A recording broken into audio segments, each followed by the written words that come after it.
svajoja laimėti loterijoje.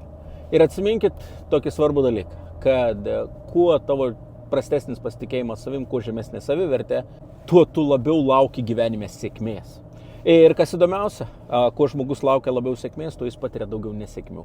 Ir galutiniam rezultate dažniausiai būna piktas, nelaimingas, nepatenkintas.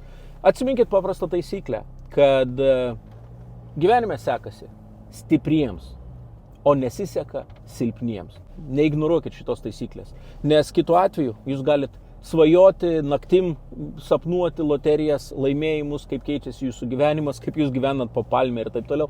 Bet galutiniam rezultate, tokios svajonės ir tokie tikslai ir liks tik tai sapnuose. Imkitės pasitikėjimo savim, dirbkit su tuo, sustiprinkit tą pasitikėjimą savim. Ir galiausiai tada jūsų svajonės bus ne sapnuose, o jūsų gyvenimo realybėje. Registruokitės į nemokamą seminarą, nuorodą pačioje, pamokysiu, kaip tai padaryti.